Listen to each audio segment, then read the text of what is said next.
Hello friends, आज मैं अपनी एक नई वीडियो के साथ आपके सामने Mayank Parashar the tutors academy से पिछले 12 साल से लगातार जनरल स्टडीज पढ़ाता रहा हूं। अगर हम लोग इस वीडियो की बात करें तो मेरे चैनल पे पहले भी मैंने सन को एक्सप्लेन किया था। इस बार मैं सन को एक दूसरी तरीके से रिप्रेजेंटेशन आपके सामने करना चाहता हूं। सन से रिलेटेड सबसे पहला क्वेश्चन कि एनडीए, सीडीएस या अदर एग्जामिनेशन में क्या आता है, अगर आप ध्यान से देखें तो आपको समझ में आएगा कि फ्रीक्वेंटली आस्क्ड क्वेश्चंस में तीन तरीके के क्वेश्चन सन से रिलेटेड यूजुअली आते हैं। पहला, उसका स्ट्रक्चर एंड कंपोजिशन क्या है, कैसे बना, क्या होना है, क्या रिजल्ट्स आएंगे, क्या फ्यूचर है। सेकंड, उसका अपना कैरेक्टरिस्टिक्स जिसे फैक्ट एंड फाइल्स बोला जा सकता है। एंड थर्ड, उसका लाइफ फेजेस किस तरह से चेंज हो रही हैं। अगर आप सन के बारे में बात करें तो सन बेसिकली तीन लेयर्स से मिलकर बना होता है। पहली लेयर जिसके अंदर रिएक्शन चल रही है, वो पार्ट कोर भी कहलाता है और उसको फोटोस्फेयर भी कहा जाता है। दूसरा, जो उसकी पूरी हीट से, लाइट से विजिबल दिखाई दे रहा है, उस पार्ट को नाम क्रोमोस्फेयर दिया जाता है। जबकि थर्ड पार्ट, क्योंकि अंदर से हीट बहुत ज्यादा आ रही होती है, वो विजिबल नहीं होता। वो केवल तब दिखाई देगा जब पीछे से कोई चीज आकर सेंटर अलाइन पार्ट की हीट को रोक दे, जो कि आप लोगों को पता होगा एक्लिप्सिस में ही यूजुअली ऐसा होता है। इसका मतलब थर्ड पार्ट केवल सन का कोरोना तभी दिखाई देगा जब एक्लिप्सिस होंगे, अदरवाइज एक्लिप्सिस के बगैर ये दिखाई नहीं देगा। अगर हम लोग आगे के लिए इसमें बात करें तो सन से रिलेटेड हमें डिफरेंट फीचर्स के बारे में पढ़ना होता है। जैसे हमने बात अभी करी, सन का सेंटर कोर फोटोस्फेयर के अंदर रिएक्शन हो रही है। सबसे पहले वो रिएक्शन क्या है? हाइड्रोजन का हीलियम में कन्वर्ट हो जाना ही न्यूक्लियर फ्यूजन कहलाता है। वही रिएक्शन हर उस स्टार के अंदर हो रही है जो ल्यूमिनस है, और हमें पता है हमारा सन पूरी तरह से ल्यूमिनस है। तो सन के अंदर जहां वो रिएक्शन हो रही है, उस पर्टिकुलर पार्ट को ब्राइट पार्ट कहा जाता है।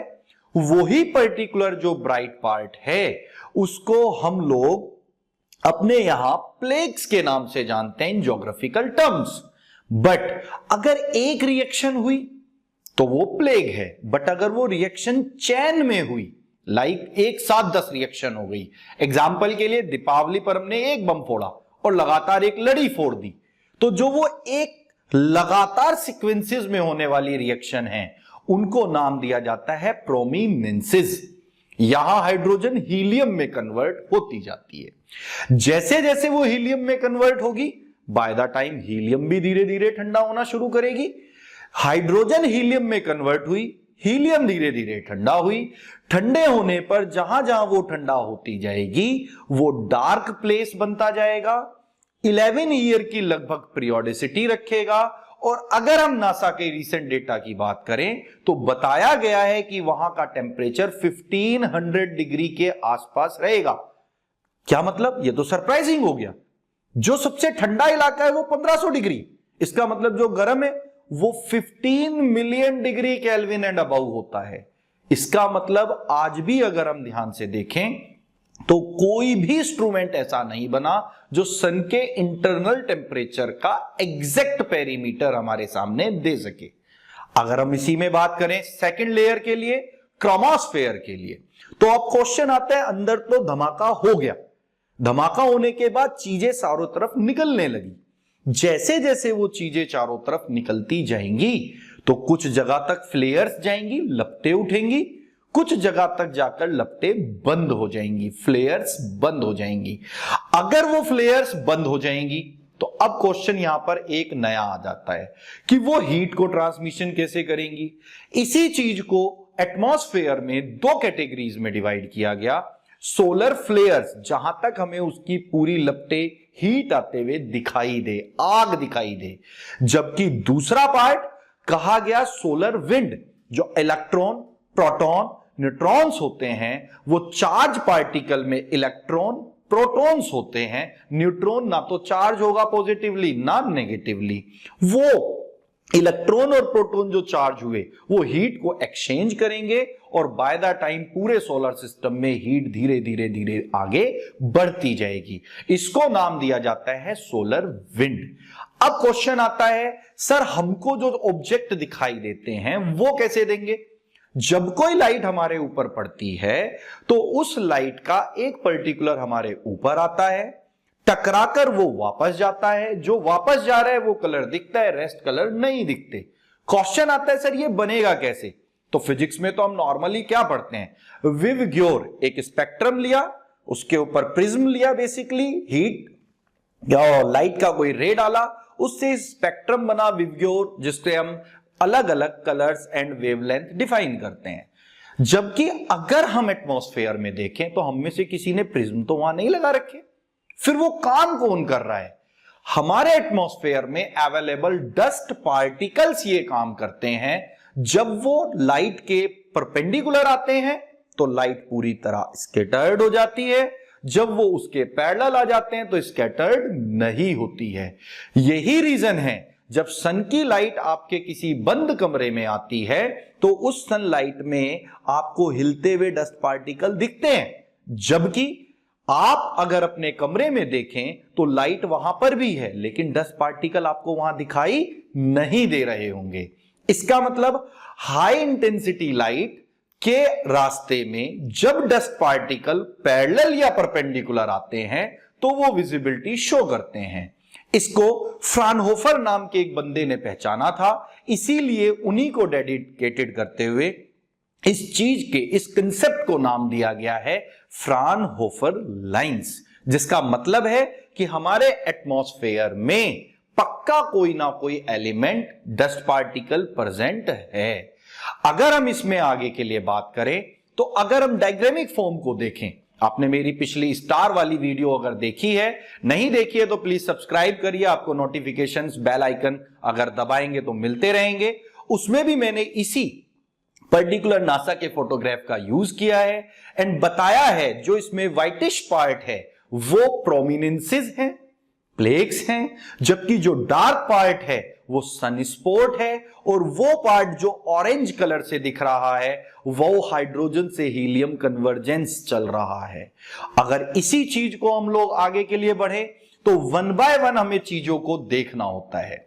मैंने आपको प्लेक्स के बारे में बताया, अगर हम एक छोटा सा क्विक रिवीजन ले लें, प्लेक्स एक रिएक्शन हो रही है, प्लेक बहुत सारी एक साथ हो रही हैं, प्रोमिनेंसेस, ठंडा हो जा रहा है सनस्पॉट, फ्लेयर्स की फॉर्म में आ रहा है solar flares, electron and proton charge ला रहे हैं सोलर विंड, एक्लिप्सिस में दिखाई दे रहा है तो कोरोना। एंड इस तरीके से हमने मोटा मोटा अगर हम बात करें तो हमने सन के बारे में बेसिक चीजें पढ़ी।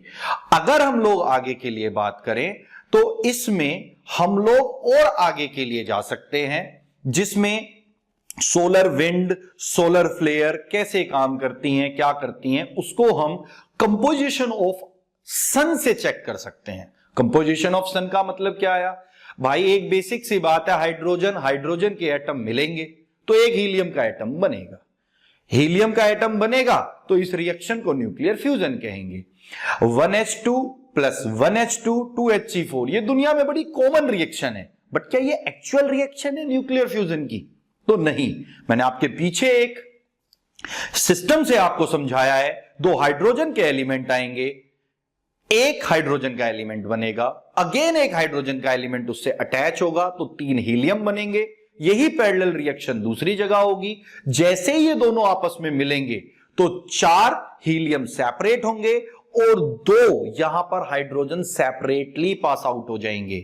तो इस पूरी की पूरी रिएक्शन में गामा रेज, टेम्परेचर, सारी चीजें आएंगी। जब हम इस चीज को देखते हैं तो हमें यह चेक करना पड़ता है कि एग्जैक्टली हीट कैसे जनरेट हुई।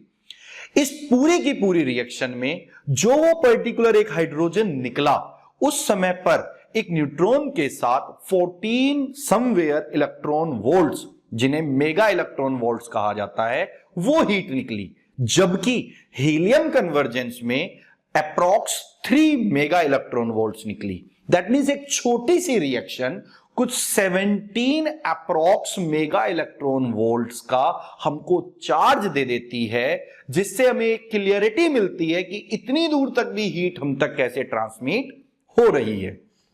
अब हम बात करते हैं इसी कंपोजिशन में कि हम अर्थ पे खड़े हैं। सपोज मैं ही अर्थ पर खड़ा हूं और यहां खड़े होके मैं ऑब्जर्वेशन में हूं कि सन मेरे सामने है, तो वो मुझे क्या क्या देगा। सबसे पहली बात, रदरफोर्ड ने एक एग्जांपल दिया था कि गामा रेज और alpha beta gamma rays, alpha raise beta raise deflected हुई थी, गामा रेज नहीं हुई थी। सन से सीधा आती है, सीधा चली जाती हैं। दूसरा आता है, हम लोग एक्सरे कराने जाते हैं। एक्सरे कराने में हम नीचे पूरी एक स्टील का या किसी मेटल का प्लेट लगाते हैं। रेस्ट जैसे मेरे हाथ में कोई मेटल है तो इसका अगर एक्सरे हो तो ये मेटल यहां से हटा दिया जाएगा, अदरवाइज ये इंटरप्शन करेगा। ऊपर से रेडिएशन डाला जाएगा, जहां क्रैक होगा वो मेटल से टकराएगा एंड वापस चला जाएगा। इनको बोला जाता है एक्सरेज, जिनको हम नॉर्मली कराते हैं अगर हमारे या किसी जानकार के या कहीं पर भी किसी को फ्रैक्चर हुआ है या कोई इंजरी आई है। ये hard x-rays and soft x-rays भी सन से ही हमें मिली हैं। उसी टेक्नोलॉजी को हमने अपने यहां आर्टिफिशियली डेवलप किया, जिसको हम आज x-rays, ultrasound, CT scan and other different variants में यूज करते हैं। अब एक क्वेश्चन आता है, जो बंदा हमारे यहां एक्सरे कर रहा है वो जब एक्सरे होता है वो हाथ को कहता है ऐसे रखना, और वहां नहीं खुद रुकता, वो चला जाता है और हमारे पास एकदम से शटल दबता है, ये हो गया आपका एक्सरे।